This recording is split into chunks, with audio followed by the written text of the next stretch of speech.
Long time no see. I've been busy for the obvious reasons, but I am back. I'm going to do my ROH 9th anniversary show preview and how I would book the card preview myself. I still got to do a Q&A coming up, and I'm sorry, but, whatever. But I will say this. I've been a lot more active on my Twitter lately. If you want to follow me on Twitter, that's a great way of keeping in touch with me. Twitter.com/HonorHammer26, right in the description box right there. So just follow me on Twitter and, tweet me, do whatever you like. A lot of YouTubers do that, and you can be one of them as well. So, alright. There are, I believe, 8 matches on that anniversary show card. Let me say this.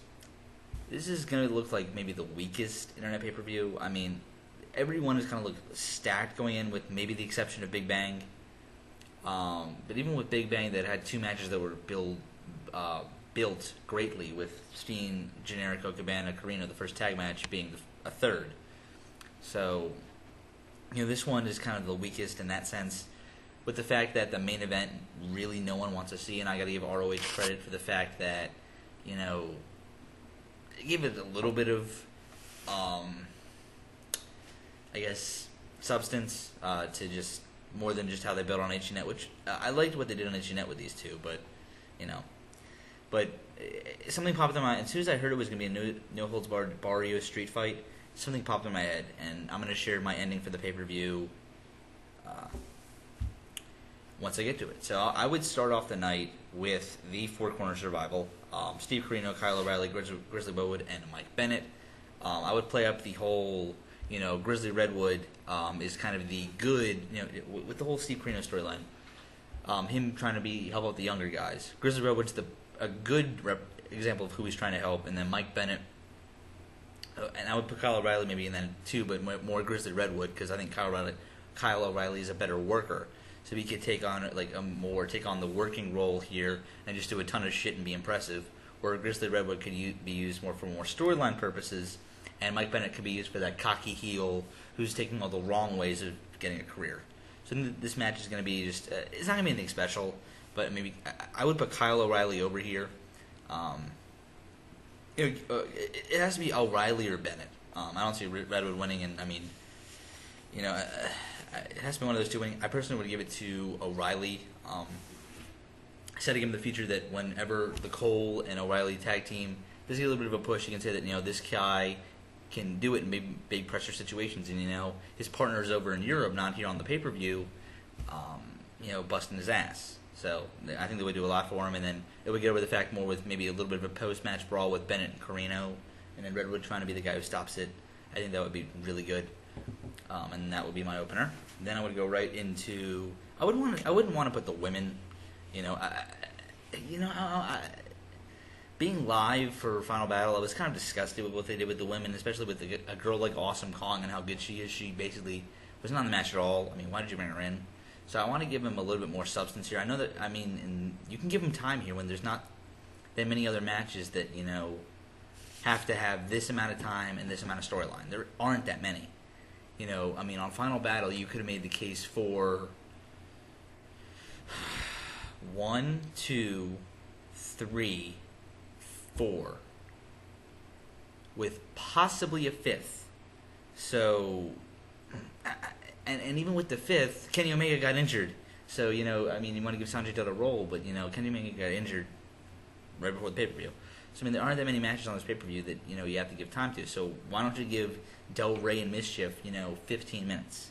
Or give them, I don't want them to have, like, an hour-long match like Toyota and Hokuto or anything like that.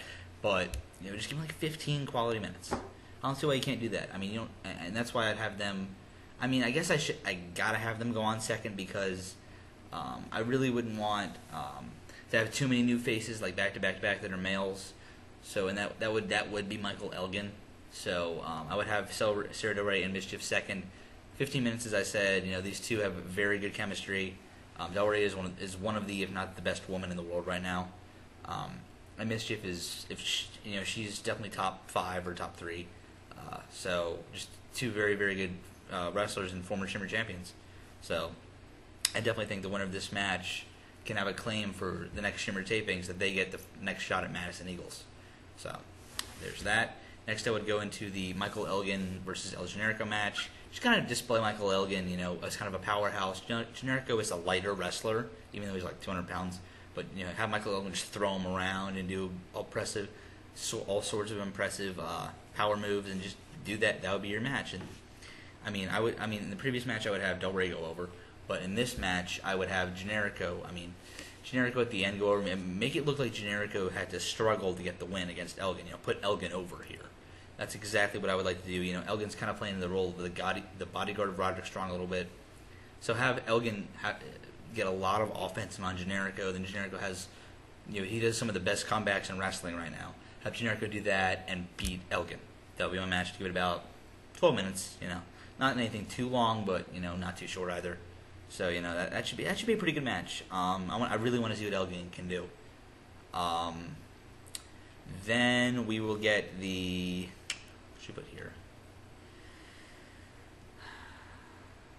Let's put Cabana and Richards here. I don't think these two have ever had a match in Ring of Honor before. Or if they did, it hasn't been since Cabana's been back. It might have been in Dave Richards' early days in Ring of Honor. But during that time, Cabana was kind of involved in the CZW ROH, so I'm trying to think. And Richards was kind of involved with Jimmy Rave. I'm trying to think. Did they ever face? I know they faced Cabana and Generico versus the American Wolves, but I don't think they ever had a really high-profile singles match. So I'm really excited to see what Colt Cabana can do. His whole thing with being a serious wrestler. I'm really looking forward to seeing how that plays into this match. I would give Richards the win because I do think they're building him and Roderick for a rematch. I don't know when it's going to take place. I suppose it would not be in Atlanta. I think they're going to save that for a little bit farther down the road. I don't know exactly when, but it shouldn't be in Atlanta, which is the next I2 pay-per-views. Even though I would love to see Davey win the title live, I don't think it's going to happen in Atlanta, even if he does challenge. So. Give these two about a little under 20 minutes, and I think this should be a great match. Maybe the best pure match of Cabana's career. He had some street fights with Homicide that were awesome matches, but he's never had a technical wrestling match that's been almost amazing. This could be it. Then I'd want to separate the two tag team title matches. So coming out of intermission, I would have the World Tag Team title match here. For the reason being that, with the draw of this card, I would want to put the Briscoes a little higher up. Because I think that, honestly, that match, more people are looking forward to than the Kings of Wrestling ANX. And I don't think many people think All Night Express are going to win the titles. Even though they're building them up great, I don't think it's going to happen. So a title change, they can put it right out of here, out of intermission. I think it'll be great. All Night Express have proven that they are very good. So I would definitely think that they would put on a great match with the Kings, but I would have the Kings retain. Setting up maybe for Atlanta, the third match between World's Greatest Tag Team and Kings of Wrestling for the titles. Maybe, setting up something else. That's the direction I think they're going. So I'm going to give the Kings of Wrestling have them retain here over the All Night Express. Maybe have them shake hands after the match with two heel teams. I don't know. That could be kind of weird, but it might work because the Kings are over his faces a little bit in Ring of Honor. So I don't think that would be very good actually, but it might be what am I trying to say? Not shake hands, but just say that they respect each other. I guess sort of like that. Just give them a little bit of a nod. They respect each other, and then just go on with their lives. Then I would put the World TV title match. Christopher Daniels and Eddie Edwards, 2 out of 3 falls with a 30-minute time limit. They got to explain on the pay-per-view with HDNet ending. What the hell are they going to do with the TV title? Unless they get a TV deal that goes right on after HDNet, and I don't know about that. If you don't have a TV show, what's the point of a TV title? I like having a secondary championship in Ring of Honor, but if there's not a TV station that you have or a TV deal that you have, why do you have a TV title? That's going to work until through the Atlanta shows, so maybe they'll sell something by then. But this should be a very, very good match, if not great. This might possibly. I think it's going to be a great match. The match where they changed the title on HNet was great. So I expect nothing less here with more time and everything going on. I do expect. I mean, I think Eddie Edwards doesn't need the TV title anymore, and I think Christopher Daniels doesn't as well. But I think it makes less sense to have the title change hands here. So I would keep it on Daniels because Daniels is challenging in Atlanta for the world title. I mean, you could have a whole world title versus TV title thing, and then maybe do unified two. Maybe then if you don't have a TV deal, and then maybe bring back the TV title later down the road. So I'm thinking that might happen. So keep the title on Daniels. I mean, I'm trying to think. I mean, maybe after this match, a run-in by Mike Bennett, or someone else, maybe Michael Elgin. Kind of get a TV title match set between those two and put it on a young guy to end it, I guess. And then if you are going to keep it around, so there's that. Then I would have the Briscoe brothers versus Shelton Benjamin and Charlie Haas. This should be great. I'm going to call this going to be match of the night. A little bit of potential for amazing. I think it's just going to be an awesome match.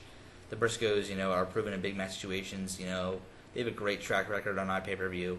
Every tag team match they've been in on iPay-per-view has been great. Final Battle, that was the second best match of the night. Same with Big Bang. Same with Death Before Dishonor. And then at Final Battle 2010, they put on a awesome sports entertainment match. I really liked that match. So their track record on iPay-per-view is great. They have a lot of history in Chicago, and they just come in with this dream match with Charlie Haas and Shelton Benjamin that is just awesome. So I really, really like this. I'm going to give the win to Haas and Benjamin for the reason being that I do see them challenging Atlanta for the tag titles. So you need to put them over here. And there's no really reason to put the Briscoes over here because this kind of, in essence, is a number one contenders match. And since the Briscoes can no longer challenge the Kings of Wrestling during their reign, it doesn't really make sense to have them win here, even though, you put the Ring of Honor veterans over the new guys. I mean, I could see that happening, but I would give the win to Benjamin and Haas. Shelton Benjamin just pulls off just like an incredibly athletic move and pins Mark Briscoe or something like that. This match should get about 20, 25 minutes. Just exactly how the Big Bang match went with the Kings of Wrestling, but, just kind of have that be the World's Greatest Tag Team. I think that would work totally fine here. Then we get to the main event, which I don't think many people are looking forward to. I'm not looking forward to it at all. Roderick Strong defending the belt against Homicide. This match works in storyline, so I'm not too upset with it, but also, this is your pay-per-view main event with Homicide, who's not put on anywhere near a great match since returning from TNA, and then Roderick Strong, who's not he's done great as champion, I will say that, but in a match against Homicide, it doesn't work at all. So I'm really wondering what they're trying to do here. And then they added a street fight. I really like that. Just have it kind of be a brutal brawl, which Homicide. I think he might be able to do it. I'm expecting this to be good, but not great.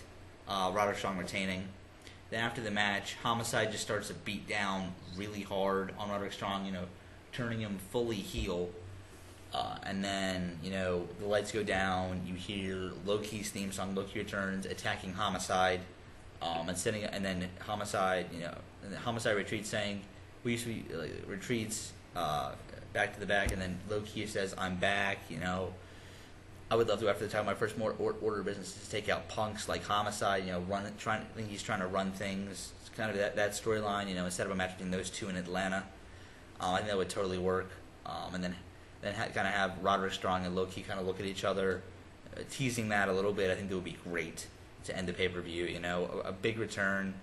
I know you had Homicide come back to end that pay-per-view, so that would be kind of just a little bit of a good thing there, trying to see,